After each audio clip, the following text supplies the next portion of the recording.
We left off in the previous video with this example of the two masses coupled by springs. And we ended up with the coupled differential equations where x1 is the position of mass 1 and x2 is the position of mass number 2. And what I want to do now is switch from this basis that we chose of mass 1 moving while mass 2 is not, and mass 2 moving while mass 1 does not, into a new basis, which we're going to use Roman letters, Roman numerals, of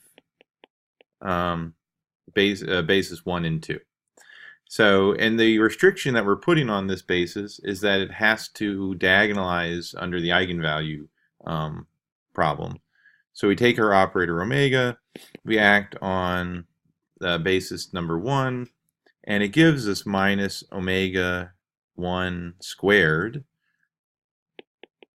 back that same basis. And when it operates on number 2, basis vector number 2, then we get minus omega 2 squared eigenvalue times the original vector again. So I'm writing the eigenvalues this time as negative omega 1 squared and negative omega 2 squared, because I know this is a spring problem, so I know that the acceleration is negative some constant squared times the position. So I'm already putting that in, and if we were to solve the problem, we would get an eigenvalue 1 of the square root of k over m, and eigenvalue 2 is the square root of 3k over m, and that'll work out later on in the problem. And the eigenvectors, it turns out, are 1 over the square root of 2, that's the normalization, times 1, 1, and eigenvector 2 is 1 over the square root of 2, again that's the normalization, 1 minus 1. So the physical interpretation of this, so for the first basis vector, 1, both of the elements are 1, 1, which means that the two objects are moving coupled together as one unit in one direction. For the second basis vector, in this case it's 1 minus 1, which means that this is kind of like a breathing mode where one object moves to the right, the other object moves to the left, and so they're kind of moving back and forth. So basis vector 1 has them moving in the same direction, basis vector 2 has them moving always in the opposite direction with each other. So if that's our basis we're going to choose, we can now write out the total vector of the position with respect to time as the position 1, notice the Roman numeral in the subscript, as a function of time times basis vector 1 plus the position 2 with respect to time for basis vector 2. Okay, now I said that this is diagonalized, so that means that in the end our equations of motion, so the acceleration for system 1 and the acceleration for system number 2, is equal to our operator minus omega 1 squared 0, 0, omega 2 squared operating on the vector x1, x2, like so. Which if you wanted to, you could just multiply the 2 by 2 matrix with the column vector, and you get minus omega 1 squared x1 omega 2 squared times the position of system number 2. Okay. Or we could rewrite this now as these equations where the acceleration plus omega 1 squared times the position, or the acceleration of system 2 plus omega 2 squared times the position of that system is equal to the null vector. So you can write it out that way, which means you can write it out into an even more compact form of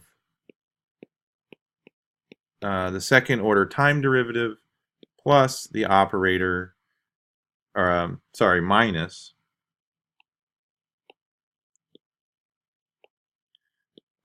the operator times our vector of position is equal to the null. So just another way of rewriting those two differential equations into one compact form. In the end, what you get is the null vector is, if I write it out as one big equation again, with all of its parts, you get the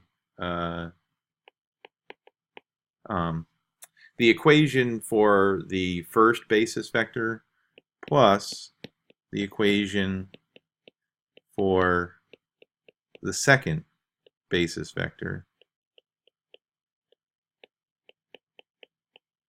Okay, like so.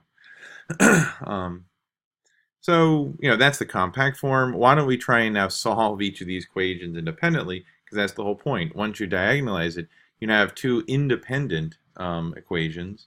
And so I can write down the equation for the first basis vector.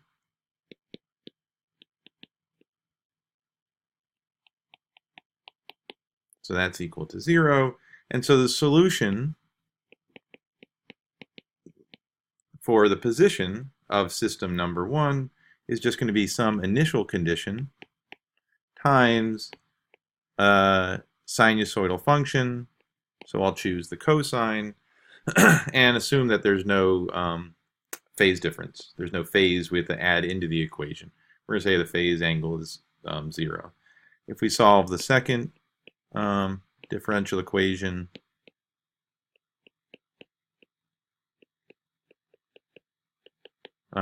we basically get something similar. The position of system number 2 as a function of time is its initial starting point times a cosine omega 2 times t.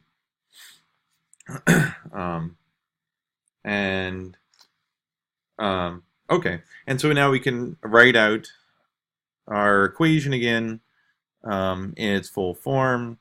So the position vector of is going to be either case, the breathing mode or the two moving in the same direction. So we can write it down as the two moving in the same direction times the initial condition times the cosine omega 1 times t plus the second basis vector, the breathing mode, times its initial position times the cosine omega 2 times t, like that. By writing it in this ket form, this linear vector space form that we've been using the whole time, we can now do things like, what's the initial condition? Well, that would be if we were to find the initial condition for, say, system number 1, we would just have to take the inner product of the basis projection of basis number 1 onto our vector at a time of t equals 0. So we take this vector up here and we take the inner product we project it onto basis number 1 at the time t equals 0. And the same thing is true if we wanted to find the second initial condition. The initial condition of system number 2 would just be the projection of basis state number 2 on the initial starting point of our equation at time t equals 0. Okay, so now let's try and look at if we want to solve for those initial conditions.